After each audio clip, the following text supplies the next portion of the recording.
Hello guys, ഇത് നമ്മൾ കടല നേരത്തെ തന്നെ വേവിച്ച് വെച്ചിട്ടുണ്ടായിരുന്നു. അതായത് നമുക്ക് ഈ ഒരു പരുവത്തിൽ വേണം നമ്മൾ കടല പായസം ഉണ്ടാക്കാനായിട്ട് വേണ്ടത്. പിന്നെ നമുക്ക് നെക്സ്റ്റ് വേണ്ടതെന്ന് വെച്ചാൽ തേങ്ങ എടുത്തിട്ട് നമുക്ക് എത്രയാണോ കടല എടുത്തുള്ള അതിനനുസരിച്ച് തേങ്ങ അടിച്ച് ഒന്നാം പാലാക്കണം, രണ്ടാം പാൽ. ഇതിപ്പം ഒന്നാം പാലാണ് ഞാൻ എടുത്തിരിക്കുന്നത്.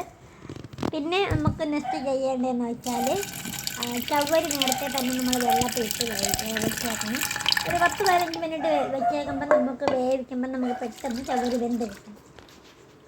എന്നിട്ട് നമ്മൾ നേരത്തെ ആ കടല നമ്മൾ പേസ്റ്റ് രൂപത്തിലാക്കിയിട്ടുണ്ട്. കണ്ട ഈ ഒരു പരുവത്തിലാക്കിയിട്ടുണ്ട്. അപ്പം ചോദിക്കും മറ്റേ എന്താ മഞ്ഞ കളർ, അതിൽ ശകല ഒരു മഞ്ഞപ്പൊടിയുടെ ഒരു ഇത് ചേർത്തിട്ടുണ്ട്. അപ്പം നമുക്ക് നല്ല കടല പായസമായിട്ട് കഴിക്കാം. അവൻ്റെ വെള്ളത്തിൽ വേവിച്ചെടുക്കുന്നത്. അതൊന്ന് വെന്ത് വരുന്ന ടൈം കൊണ്ട് നമുക്ക് ശർക്കര പാനിയാക്കി എടുക്കാം. അതായത് ശർക്കര പാനിയായിട്ട് എടുക്കുമ്പോൾ കുറച്ചും കൂടെ ബെറ്റർ ആയിരിക്കും.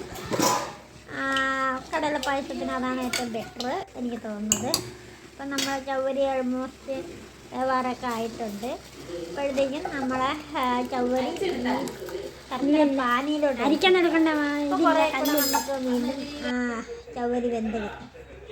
എന്നിട്ടൊരു ഉരുളയെടുത്ത് അടുപ്പത്ത് വെച്ചതിന് ശേഷം കുറച്ച് നെയ്യെടുത്ത് ഒഴിക്കുക. നമ്മൾ സാധാരണ എല്ലാവരും ചെയ്യുന്നതെന്ന് വെച്ചാൽ വ്യത്യസ്തമായിട്ടുള്ള രീതിയിലാണ് നെയ്യ് ചെയ്യുന്നതെന്ന് വെച്ചാൽ ഒരിക്കൽ നെയ്ക്കകത്ത് നമ്മൾ എന്തെങ്കിലും ചെയ്യണം, കടല നമ്മൾ വേവിച്ച് അടിച്ച് വെക്കുക. അതായത് മിക്സിയിലൊരു അടി പഠിപ്പിച്ച് വെച്ചിട്ട് നല്ലതുപോലെ ഒന്ന് ചെറിയ തീയിൽ വേണം നമ്മളതിടാൻ. എന്നിട്ട് അടിയിൽ പിടിക്കാൻ നമ്മളൊന്ന് ജസ്റ്റ് ഒന്ന് ഇളക്കി കൊടുക്കുക. എന്നിട്ട് നമ്മളിവിടെ ചെയ്യുന്നതെന്ന് വെച്ചാൽ രണ്ടാം പാലാണ് ഒഴിക്കുന്നത്. തേങ്ങ ഒന്നാം പാലിൽ തന്നിട്ട് രണ്ടാമത്തെ പാലാണ് ഒഴിക്കുന്നത്. ശർക്കരയല്ല ഞങ്ങൾ രണ്ടാം പാൽ ഒഴിക്കുന്നത്.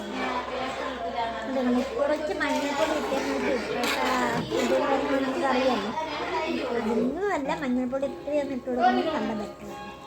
അപ്പോൾ അതൊന്ന് തിളച്ചെന്ന് നല്ലതുപോലെ ഒന്ന് ഇതായതിന് ശേഷം നമ്മൾ ഒന്നാം പാൽ ഒഴിച്ചതിന് ശേഷം വീണ്ടും ജസ്റ്റ് ഒന്ന് ഇളക്കി കൊടുക്കണം. എന്ന് വെച്ചാൽ നമ്മൾ തോനെ തീ ഇടരുത്. ഗ്യാസിലാണെങ്കിലും അടുപ്പിലാണെങ്കിലും നമ്മൾ തോനെ തീ ഇടാൻ പാടില്ല. അപ്പോൾ ഇതൊന്ന് തിളച്ചെന്ന് വരുമ്പോഴത്തേക്കും നമ്മൾ ശർക്കര ഉരുക്കിയത് ഒഴിച്ച് കൊടുക്കുക. ശർക്കര ഉരുക്കിയത് അതിൻ്റെ അകത്ത് ചവ്വരിയും ഉണ്ട്. അപ്പോൾ ഇത് ഇനി എല്ലാം കൂടെ നല്ലതുപോലെ തിളച്ച് വരും. അടിപൊളി ടേസ്റ്റ് എന്ന് വെച്ചാൽ അടിപൊളി ടേസ്റ്റ്. നിങ്ങൾ ഇങ്ങനെ ഒന്ന് ട്രൈ ചെയ്ത് നോക്കും. അടിപൊളി ടേസ്റ്റാണ് പായസം. നമുക്ക് അടിപൊളി. എനിക്ക് പേഴ്സണലി കടല പായസം ഇഷ്ടമാണ്. അപ്പോൾ അത് നമ്മൾ നല്ലതുപോലെ തിളപ്പിച്ച് തിളച്ച് നല്ലതുപോലെ ശകലം തീ കൂട്ടിയിട്ടാലും കുഴപ്പമില്ല. ആ തിളയ്ക്കുന്ന സമയം കൊണ്ട് നമുക്ക് അണ്ടിപ്പരിപ്പും മുന്തിരിങ്ങയും കൂടെ നമുക്ക് നേരിട്ട് വറുത്തെടുക്കാം.